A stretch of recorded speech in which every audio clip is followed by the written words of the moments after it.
بسم الله الرحمن الرحيم الحمد لله رب العالمين اللهم صل على سيدنا محمد وعلى آله وصحبه وسلم. قال الإمام ابن عطاء الله رحمه الله: من لم يقبل على الله بملاطفات الإحسان قيد إليه بسلاسل الامتحان. Le cheikh, l'imam ibn Ata Allah rahimahullah, dans cette hikmah numéro 61 dit: celui qui ne se dirige pas vers Allah, c'est-à-dire ne se tourne pas vers lui dans l'adoration, dans le recueillement, dans l'amour, celui qui ne se tourne pas, ne se dirige pas vers Allah en raison des bienfaits de Dieu, des bienfaits qui sont dirigés vers lui de la part de Dieu, eh bien cette personne sera tirée vers Allah par les chaînes de l'épreuve, par les chaînes des difficultés et des épreuves. Donc il faut comprendre, chers frères et chères sœurs, que la première des portes qu'il a ouvertes, que Allah a ouvert pour toi, pour se faire connaître à toi, afin que tu l'aimes, eh bien c'est la porte de la grâce, la porte de sa bienfaisance à notre égard, ce qu'on appelle en arabe al-ihsan. Et cette porte est ouverte à tous, musulmans, non-musulmans, pieux, pécheurs. Allah dit dans le Coran: كُلًّا نُمِدُّ هَؤُلَاءِ وَهَؤُلَاءِ مِنْ عَطَاءِ رَبِّكَ وَمَا كَانَ عَطَاءُ رَبِّكَ مَحْظُورًا. Dans Surat Al-Isra, Allah dit ce qui signifie: à chacun, tous, Allah, nous avons accordé de nos bienfaits, à ceux-ci et à ceux-là. Et les bienfaits de ton Seigneur, les grâces de ton Seigneur ne sont refusées à personne. Donc le verset numéro 20 de Surat Al-Isra. Et Allah dit dans un autre verset: وَإِن تَعُدُّوا نِعْمَةَ اللَّهِ لَا تُحْصُوهَا إِنَّ اللَّهَ لَغَفُورٌ رَحِيمٌ. Dans Surat Al-Nahla, verset 18, Allah dit: et si vous énumérez les bienfaits de Dieu, vous ne saurez le faire. C'est-à-dire, vous ne saurez les comptabiliser, à la fois les énumérer, mais aussi les considérer dans leur mérite. C'est-à-dire, c'est un défi pour nous, à la fois même d'énumérer les bienfaits qu'Allah nous donne, on ne saurait le faire parce qu'ils sont trop nombreux. Mais on ne saurait aussi considérer le mérite derrière chaque bienfait. Par exemple, quelqu'un te dit: mentionne les bienfaits de Dieu à ton égard, et tu vas mentionner rapidement la vue, l'ouïe, le fait que je marche, le fait que je parle. Mais en prononçant ces paroles, en disant l'ouïe, la vue, est-ce que tu as réellement pesé dans ton cœur? Est-ce que ton cœur a réalisé le bienfait de la vue? Ou si c'est simplement une parole sur le bout de la langue? C'est plutôt une parole sur le bout de la langue. Parce que lorsqu'on dit c'est un bienfait de Dieu de nous faire voir, est-ce que réellement on est reconnaissant et réellement on reconnaît le mérite grandiose de voir et d'entendre et de marcher? La réponse c'est non. Et c'est pour ça, parmi les plus grandes portes d'adoration, c'est ash-shukr, le remerciement. Donc, pour revenir à l'aphorisme, la hikmah, celui qui ne se dirige pas vers Allah en raison de sa bienfaisance à notre égard, il sera amené vers Dieu. C'est Allah, il va le tirer vers lui par les chaînes des difficultés et des épreuves. Subhanallah. Ainsi, le croyant, parmi les grandes portes de préservation dans cette dunya, dans cette vie, c'est le fait de reconnaître tous les bienfaits d'Allah et de les savourer, de les goûter, de méditer sur ces bienfaits, oui, de prendre le temps de considérer à quel point Allah est généreux envers nous. En reconnaissant ces bienfaits, tu t'élances vers Allah, rempli d'amour. Et ton cœur, reconnaissant son bienfait, tu te précipites vers l'adoration, vers le fait de toi-même être bienfaisant envers la création d'Allah. Comme le mentionne le verset dans Surat Al-Rahman: Hal jaza'ul ihsani illa al-ihsan. N'est-ce pas que la récompense de la bienfaisance est la bienfaisance. Tu deviens par la suite, Inch'Allah, en t'efforçant d'être bienfaisant, en reconnaissant les bienfaits de Dieu et en voulant le remercier, tu deviens mu'min, muslim, muhsin, comme dans le hadith de Jibril alayhi salam. Le hadith de Jibril qui nous enseigne la réalité de l'islam ou l'iman ou l'ihsan. Le croyant, on doit être soumis, croyant et bienfaisant. Et cette réalisation dans le cœur du croyant, ça devrait être notre voie à tous. Mais la réalité est différente. Beaucoup parmi nous ne voient pas, nous ne voyons pas la bienfaisance de Allah à notre égard. Et même parfois, plus Allah donne, plus on oublie, plus on s'étourdit, plus on s'enivre. On s'enivre par ses bienfaits. C'est comme quelqu'un qui était pauvre et remerciait Allah et se contentait du peu, et sa situation change, il devient riche. C'est comme si la richesse, l'argent l'enivre. Et il se perd finalement dans la dunya. Pourquoi avant il avait moins, il remerciait plus, maintenant il a beaucoup et il est stressé et il a écarté Allah de sa vie. Mais c'est une réalité. Mais ceci est une preuve d'ingratitude. Et comme est mauvais l'état de celui qui ne reconnaît pas les bienfaits du Seigneur. Ceux-là, parmi ceux qui ne reconnaissent pas les bienfaits de Dieu, ou alors les oublient, n'y portent pas attention, il y a parmi eux qui sont, on le verra, croyants, et il y en a parmi eux qui sont non-croyants. Un cas de figure très courant, c'est que Allah Ta'ala donne, et la personne ne remercie pas. Allah donne encore et la personne ne remercie pas. Et quand on dit Allah donne, en fait Allah donne à chaque instant, à chaque nanoseconde, si on peut dire, à chaque instant. Allah nous donne déjà juste par le fait d'exister, d'être dans l'existence, de respirer. À chaque instant que tu vois, ou à chaque instant que tu es dans la sanité de ton esprit, ce sont des bienfaits d'Allah énormes. Les milliards et les milliards de cellules qui fonctionnent à l'unisson, dans l'harmonie, des milliards et des milliards de bienfaits qu'on ne considère pas.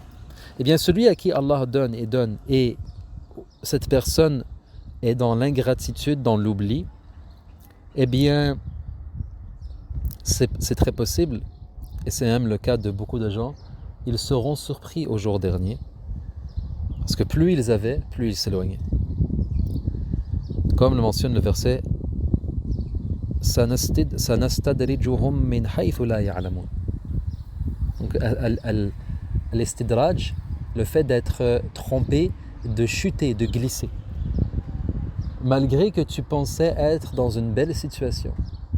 Ça, c'est le cas de gens comme Qaroun et ses acolytes. Ils ont par exemple la belle maison, ils ont la belle voiture, ils ont les enfants, ils ont l'argent, ils ont la santé. Et ils se disent, moi, je suis quelqu'un de bien. Oui, il donne à droite et à gauche, peut-être, de ses bienfaits. Mais c'est que de l'infatuation, de l'ostentation. Cette personne se pense dans un bon état, alors qu'elle n'est pas dans un bon état. Et cette personne, plus la vie avance, elle pense être dans un bon état, mais au fond, plus elle est trompée et arrive à la mort, la grande surprise. قال الله تعالى لا يغرنك تقلب الذين كفروا في البلاد متاع قليل ثم مأواهم جهنم وبئس المهاد. Ce verset dans Surat Al-Imran qui est un rappel au prophète sallallahu alayhi wa sallam de ne pas être impressionné et émerveillé par l'état des gens dans son pays. Cet argent et ces biens qui étaient en leur possession, ce n'est que mata'un qalil, ce n'est que très peu de choses. Et puis l'enfer sera leur refuge, et quel mauvais refuge. Et ça, c'est une loi de Dieu pour le non-croyant, celui qui ne croit pas en Allah, mais qui plonge et se noie dans les bienfaits de cette vie, finalement dans les bienfaits de Dieu. Eh bien celui-là, il recevra une bien mauvaise surprise à sa mort. Comme le mentionne aussi cet autre verset dans Surat Al-A'raf, ou plutôt, excusez-moi, dans Surat Al-An'am, فلما نسوا ما ذكروا به فتحنا عليهم أبواب كل شيء حتى إذا فرحوا بما أوتوا أخذناهم بغتة فإذا هم مبلسون. Ce qui signifie, et lorsqu'ils oublièrent ce que Allah leur avait rappelé, nous, ici c'est le nous de majesté, nous leur ouvrîmes les portes de toutes choses, jusqu'à ce qu'ils furent au comble de la joie par rapport à ce que nous leur avions donné. À ce moment, lorsqu'ils étaient au comble de la joie, nous les avons saisis de façon abrupte et dans la surprise, et ils furent donc dans le désespoir. Ça, c'est l'état de bien des gens du passé, de bien des civilisations même, et c'est aussi jusqu'à la fin des temps une loi. Allah parfois rappelle et donne des signes, et la personne, elle choisit d'oublier à cause de son orgueil. Et malgré cela, Allah continue à lui donner. Et à un certain point, Allah ouvre les portes, déverse sur la personne ses bienfaits. Mais ceci n'est pas quelque chose de bien pour la personne, jusqu'à ce que la personne soit dans le comble de la joie, et puis elle est saisie, ça peut être au moment de la mort par exemple, et elle reçoit la mauvaise nouvelle. Qu'Allah nous protège de cet état. Ainsi comme je l'ai dit au début, lorsqu'une personne elle est dans l'ingratitude ou dans l'oubli par rapport aux bienfaits de Allah à son égard, il peut y avoir deux personnes. Il y a des gens qui sont croyants et d'autres ne sont pas croyants. On a mentionné le cas des arrogants, des orgueilleux. Eh bien, comment Allah va traiter ces gens? Comme on l'a mentionné dans les versets qu'on a mentionnés. Maintenant, le cas de ceux qui ne sont pas orgueilleux, c'est-à-dire ils sont croyants. Ils ont reconnu Allah comme étant leur Seigneur. Cependant, les bienfaits et le luxe les ont enivrés, leur ont fait oublier Al-Mun'im, le bienfaiteur. Comme par exemple quand l'argent se multiplie dans la main, la tentation grandit lorsque cette vie devant nos pieds s'aplanit et lorsque finalement les portes de cette vie, au-dessus des portes c'est écrit bienvenue, ahlan wa sahlan. Mais pour ces gens qui croient mais qui sont trompés, qu'est-ce que sera leur sort, si on peut dire, leur destin? Parce que ces gens ne se tournent pas vers Allah, ne se dirigent pas vers lui en raison des bienfaits que Allah leur donne. C'est la moindre des choses normalement, quand tu reçois de la part d'Allah des milliers et des milliards de bienfaits, de te tourner vers lui, de faire de lui ta priorité. Mais si ce n'est pas le cas, le croyant et la croyante reçoivent de la part de Dieu jour après jour, nuit après nuit, pendant des années, et la personne est toujours dans la dunya, loin de Dieu, eh bien, à ce moment-là, c'est là que l'aphorisme, la hikmah de l'imam Ibn Ata'illah nous explique le sort de ces personnes. Eh bien, ces gens qui croient en Allah, ils sont tirés vers Dieu. Ils sont tirés vers lui comment? Par les chaînes de la difficulté, les chaînes de l'épreuve. Qida ilayhi bisalasilil imtihan. Épreuve après épreuve. Des épreuves dans le corps, des épreuves dans l'argent, des épreuves dans les enfants. D'apparence, une personne jugerait ces épreuves comme étant châtiment, tandis qu'en réalité, elles sont guérisons, dawa. Allah, c'est comme une personne, elle reçoit de la nourriture. Allah nourrit une personne. Normalement, avec la nourriture que Allah te donne, tu devrais t'élancer vers lui. L'énergie que tu reçois devrait te pousser à l'adorer. Mais imaginez une personne, non, elle reçoit la nourriture, l'énergie, mais elle fait des péchés, elle oublie son Seigneur, elle est ingrate. Eh bien, cette nourriture, au fond, elle ne sert pas cette personne. C'est là que le remède doit venir. Le remède, le médicament doit être prescrit, la diète, la diminution. Et le remède, oui, il est amer, mais au fond, il est salutaire.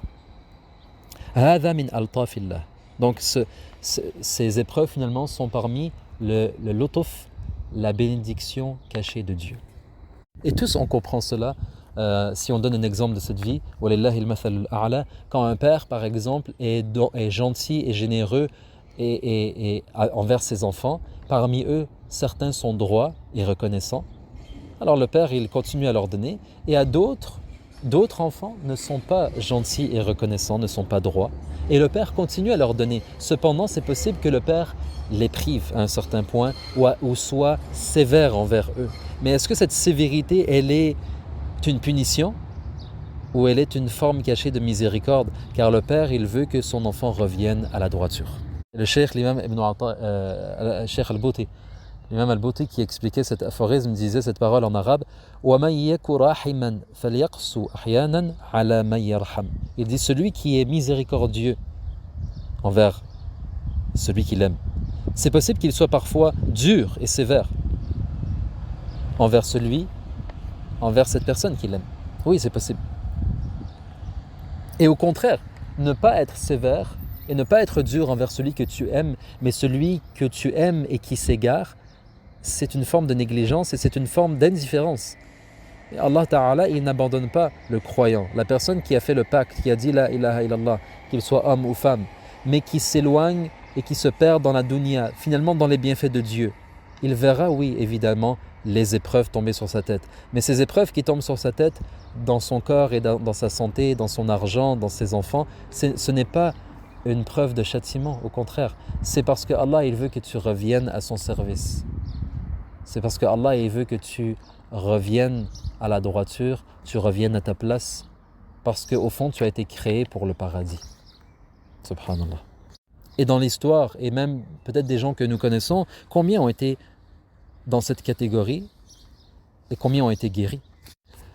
Et c'est pour ça un grand dua à réciter: Allahumma arifna ni'amaka bidawamiha wa la tu'arrifna iyaha bifaqdiha. C'était un dua que le Cheikh Al-Bouti mentionnait souvent. Oh Allah, fais-toi connaître à nous. Fais-toi connaître à nous. Arifna, Allahumma arifna ilayna. Oh Allah, fais-toi connaître à nous par tes bienfaits, par la présence et la permanence de tes bienfaits. Et ne te fais pas connaître à nous par le fait de perdre ses bienfaits. C'est-à-dire, dans le premier cas de figure, Allah se fait connaître à nous parce que Allah, il est généreux envers nous et par sa générosité, on se tourne vers lui naturellement. Et on demande à Allah de nous protéger de faire partie des gens qui n'ont pas reconnu les bienfaits de Dieu, qui n'ont pas reconnu le bienfaiteur, se sont éloignés de lui et par la suite, ils ont été tirés et ils ont été ramenés par les difficultés et les épreuves. Parce que c'est quelque chose de difficile quand même. Et au sujet de ces gens qui n'ont pas su voir Allah dans le bienfait, le cheikh mentionne ce verset: Kullu nafsin dha'iqatul maut. Toute âme goûtera la mort. Wa nabluukum bish-sharri wal khayri fitnah wa ilayna turja'un. Donc ce qui signifie toute âme goûtera la mort et nous vous éprouverons par ce qui est difficile, par ce qui est d'apparence un mal et par le bien, une tentation pour vous ou une épreuve, et c'est vers nous que vous reviendrez. Donc Allah nous éprouve par le bien. Qu'est-ce que ça veut dire? Eh bien par le fait de voir et de savoir est-ce que nous allons remercier. Et il nous éprouve par ce qui nous fait mal, peut-être allons-nous nous réveiller. C'est pour ça, lorsque tu es dans un bienfait, il faut remercier. C'est ça la réponse. Sinon, c'est une fitna pour toi. Et lorsque tu es dans l'apparence, dans une difficulté, dans une épreuve, est-ce que tu vas te réveiller? C'est surtout ça la question. Parce que beaucoup de gens disent, est-ce que tu vas patienter? Oui. Mais il faut aussi se poser la question, est-ce que tu vas te réveiller? Parce que sinon, l'épreuve peut durer pendant des années et des années. Combien de gens sont restés parmi les croyants et les croyantes dans des épreuves à ne plus finir? Alors que finalement, l'épreuve peut être levée du moment où tu te réveilles, parce que l'épreuve, elle est là pour te réveiller. Mais si ça prend des années pour que tu te réveilles, alors tu vas finalement t'imposer un remède amer pendant très longtemps. De cet aphorisme, cette hikmah, nous comprenons qu'il y a des règles qui s'appliquent aux croyants et d'autres qui s'appliquent à ceux qui ont tourné le dos à leur Seigneur, remplis d'orgueil et de suffisance. Donc vous voyez que Allah Ta'ala, il va traiter dans cette vie les croyants d'une autre façon qu'il va traiter les non-croyants. Et ça, c'est parmi les grandes sagesses divines. Al-ghalibu fi haqqi ha'ula an yazidahum min an-ni'am. Ça veut dire, le cheikh il dit, dans la plupart des cas, pour la personne qui ne croit pas, qui est orgueilleuse, Allah Ta'ala va lui donner une belle vie. Une belle vie ici-bas, va lui multiplier dans les bienfaits, mais c'est ce qu'on appelle l'istidraj, de ce qu'on a parlé au début. Tandis que pour le croyant, il ne va pas recevoir le même traitement. Non, Allah va le priver de ses bienfaits pour le ramener. Allah dit dans un verset de Surat Al-Hijr, verset 3, ذَرْهُمْ يَأْكُلُوا وَيَتَمَتَّعُوا وَيُلْهِهِمُ الْأَمَلُ فَسَوْفَ يَعْلَمُونَ. Laisse-les manger et se divertir et se perdre dans les faux espoirs, ils sauront un jour. فَسَوْفَ يَعْلَمُونَ. Mais ce verset ne s'applique pas aux croyants. Allah ne laisse pas les croyants justement se perdre. Il les ramène. Mais lorsqu'il les ramène parfois, c'est par des chaînes où sont attachées des épreuves et des difficultés. Mais la question c'est pourquoi est-ce que nous, en tant que croyants, pourquoi est-ce que nous acceptons pour nous-mêmes de vivre dans l'épreuve et la difficulté pendant des années, au lieu de simplement se réveiller et se tourner vers Allah et de faire de lui notre priorité. Et d'une certaine façon, cette hikmah, elle est très forte parce qu'elle nous apprend quelque chose sur nous, mais aussi elle nous fait comprendre que dans la vie, il ne faut pas être émerveillé ou il ne faut pas être trompé par l'état des gens. Quand tu vois par exemple des milliardaires et des millionnaires qui ont la belle vie mais ne croient pas en Dieu, ou alors sont complètement noyés dans la dunya, il ne faut pas avoir de ressentiment envers ces gens ou les insulter ou quoi que ce soit. Ils vivent dans cette vie selon des règles qui ne s'appliquent pas nécessairement à nous. Comme le dit ce verset, وَلَا تَحْسَبَنَّ اللَّهَ غَافِلًا عَمَّا يَعْمَلُ الظَّالِمُونَ إِنَّمَا يُؤَخِّرُهُمْ لِيَوْمٍ تَشْخَصُ فِيهِ الْأَبْصَارُ. Qu'on pourrait traduire par, dans le sens, et ne pense pas, et ne juge pas, ne considère pas que Allah est indifférent à propos de ce que les injustes font. On voit par exemple des ministres ou on voit des chefs d'armée commettre des injustices, mais ne pensons pas que Allah Ta'ala ne les voit pas. Non, Allah Ta'ala leur accordera exactement ce que ces gens méritent. Il y a beaucoup plus que cette vie. Cette vie, c'est qu'une petite parenthèse. Par la suite, il y a une vie éternelle. Il ne faut jamais enlever ça de son esprit. Pour terminer, pour conclure, mentionnons que Allah Ta'ala, dans sa sagesse, il va juger et il va traiter chacun parmi nous de façon différente. Comme le cheikh dit, فَكُلُّ وَاحِدٍ يُدَاوِيهِ الْبَارِي سُبْحَانَهُ وَتَعَالَى عَلَى حَسَبِ حَالِهِ. Chacun parmi nous, Allah Ta'ala nous traite et nous, si on peut dire, oui, nous guérit, nous donne le remède adéquat selon notre état, selon ce qui est profitable pour nous. C'est ça qu'on doit comprendre. Et certains vont recevoir un traitement complètement différent parce que chacun parmi nous, nous sommes tous différents les uns des autres. Alors évidemment, notre vie sera différente et ce qu'on va recevoir en termes d'épreuves, de difficultés, mais aussi même de bienfaits, ce sera différent. Cet aphorisme doit nous pousser à être satisfaits de Allah dans tout ce que nous vivons, dans le luxe comme dans la pauvreté, dans la paix comme dans la guerre. Et de ne jamais, au grand jamais, penser du mal d'Allah. Si un bienfait disparaît, nous est enlevé, il faut savoir toujours que Allah nous veut du bien. Ça, c'est la première étape. Dès que tu as une épreuve, sache que Allah te veut du bien. Et donc souris, même si c'est difficile. C'est peut-être ton remède. Et quel remède n'est pas amer? Mais en même temps, tourne-toi vers Allah et demande-lui al-afwa wa al-afiyah. Et demande à Allah de te rapprocher de lui. Et de se faire connaître à toi. Alors que tout va bien. Non pas quand tout s'écroule. Et si tout va bien, que tout te sourit, eh bien, sache remercier. Et en même temps, rappelle-toi que rien n'est garanti et que tu dois tout à ton Seigneur. Walhamdulillahi Rabbil Alamin. Allahumma salli wa sallim ala Sayyidina Muhammad. Wa barakallahu fikum jami'a.